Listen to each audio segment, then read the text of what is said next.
Welcome to Entrepreneurship Quarter 2, Module 8. It's all about the computation of the gross profit.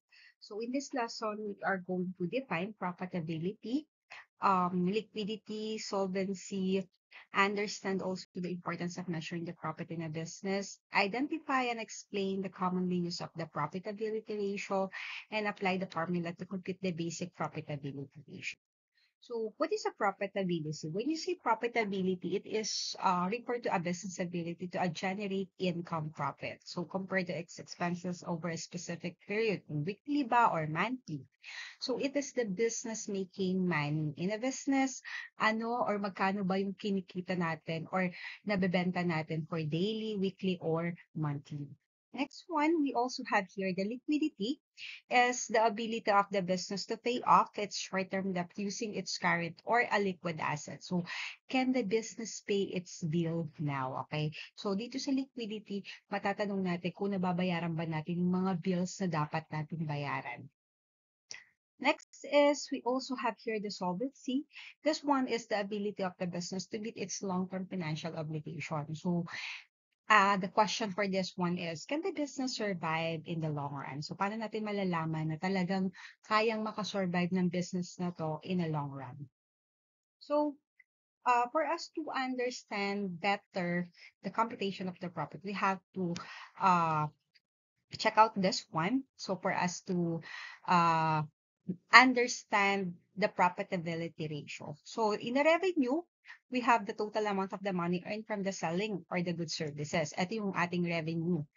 Pag sinabi naman natin gross sale, the total sales before the deducting return discounts or allowances.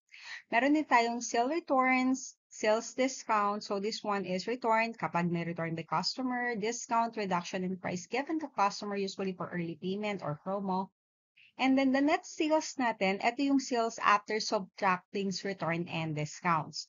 And then this one is the cost of goods sold. Ito yung mga cost of producing or purchasing the goods sold. Ito yung mga cost ng ating puhunan na binibenta. The gross profit is, ito yung after subtracting na ng COGS from the net sales. So, ibig sabihin, ito na yung kita natin, the gross profit. Operating expenses naman, this is the yung mga kailangan nating bayaran to run the business like rent, salary, utilities, employees, ganun. So, pag sinabi naman nating net profit or the net income, ito yung final profit after all the expenses, taxes, and interest are deducted. So, lahat ay na-deduct na. So, ito yung parang tinatawag na, ito na talaga yung net income natin or yung kita ng in a business. We also have here the profit margin, the ratio that show what percentage of sales is profit. So, ito naman yung itatakol natin or i-compute natin para makita natin kung ano ba yung status ng ating business. So, meron tayong return on asset, the total asset, and owner's equity. So, when you say return on asset, eto, kung paano siya makompute, total asset, everything the business own, the cash, equipment, inventory, lahat ng punan mo na binigay mo on that business. And then, of course, the owner's equity naman is the owner's investors in the business. So, meron kang asset and liabilities na binabayaran. So, these are the key terms for us to understand more the profitability ratio. So, let's go here. The profitability ratio is to help us assess how a business uses its resources to earn the profit. These are the common use profitability ratio. So, meron tayong gross profit margin, net profit margin, the return on assets or the ROA, the return on equity or the ROE. So, dito sa gross profit margin, ito yung percentage of sales revenue left after covering costs of goods sold. So, ibig sabihin, this is the percent ng kita nyo pagkatapos nabawasin lahat ng mga puhunan. At pag sinabi naman nating net profit margin, the percentage of the total sales remain as a net income. So, magkano yung total sales remain as a net income? So, yung parang kita kung gaano kalaki yung percentage.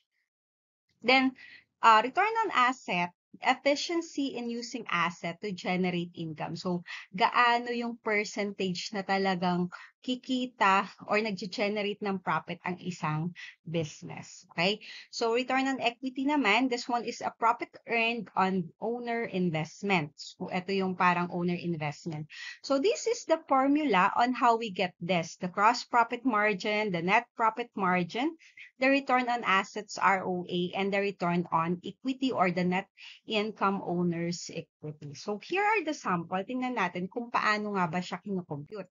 So, meron tayong sample computation here. So, sabi dito, a company has the following figures, okay? So, nakapag-compute na tayo, diba? Parang in the last module, na-compute na natin yung mga parang itemize ng mga puhunan, itemize kung mga operating expenses. So, now, kailangan lang natin alamin kung magkano yung gross profit, net profit, ROA, and the ROE. So, this is the sample computation. Ang company daw, meron daw siyang net sales na 500,000. And then the cost of goods sold niya is 300,000. So for us to get the gross profit margin, okay, so net sales, so sabihin na natin weekly ito. So may net sales ang isang company sa isang linggo ng 500,000. Then nung nag-compute na, the cost of the goods sold niya is 200,000. For us to get the gross profit margin, okay, yung kita, is we have to minus the 500,000 to 300,000. So, meron tayong 200,000 na gross profit. Paano natin makukuha yung 200,000 na gross profit in percentage? So, i-divide lang natin the 200 divide to 500 times to 100. So, meron siyang 40%. So, ibig sabihin 40% yung gross profit margin ng company na ito. Okay? So, eto na, nakuha na natin 40%. So, what about the net profit margin? Sabi dito, may net profit siya na 50,000. Okay, 50,000 yung net profit niya. And then, the total asset for the company is 600,000.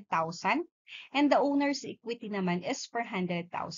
For us to get the net profit margin, we have to divide the 50,000 divide into the 500,000 kasi that will be the net sales times 100. So, para makita natin yung percentage of the net profit margin. So, meron siyang 10% na net profit margin.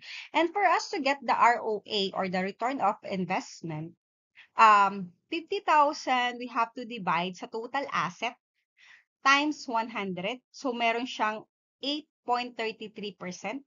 And then for the ROE naman, yung 50,000, i-divide natin into 400 times 100 at makikita natin meron siyang 12.5%. Okay? So this is how you get the gross profit margin, the net profit margin, the ROA, and the ROE. So for us to increase your sales, okay, so we have to improve the profit by looking at the money you earn from sales and increase. Of course, paano ba natin mapapalaki ang ating benta? We have to look for the number of customers, okay? Number of the customer, the volume of goods or services existing customer to buy, and of course, the sales of price. So this one, ito yung kailangan nating i-marketing or i-strategize kung paano pa tayo makakabenta with our product. So the profit is determined by the money you get from sales, the cost of the stock if you're selling a product. All the expenses you incurred income earned by the business are sales and gross profit. Commission, discounts, fixed expense are business expense. So the profit is a heartbeat of a business, but understanding how that profit is generated and sustained is very crucial. So through the probability, the liquidity, and solvency analysis, entrepreneurs and manager can make an informed financial decisions. O para makita natin kung gaano ka-healthy yung ating business, we have to take the profitability ratio. So the question is creativity present in the operation of the ordinary small businesses along the street and highway and in your neighborhood? Why do you say so? Okay, so these are the questions. Paano nyo ba nakikita? And will you consider the daily business practices of the small owner within the concept of entrepreneurship? Bakit kaya? So that's the question that you have. So for the quiz, we have here the right true if the statement is correct and right false if you think the answer is not correct. So for the number 1, the gross profit include all business expenses like rent and utilities. Is it true or false? Number 2, the profitability ratio help evaluate how efficiently a company earn profit. Is it true or false? Number 3, net profit is always higher than gross profit. Is it true or false? And number 4, return on assets or the ROA measure profit made from the owner's equity only. Is it true or false? So for number 5, can you compute the net profit for the gross profit of 120,000 and then the operating expenses is 30,000? So what will be your answer? You will learn something from this lesson. Thank you for listening.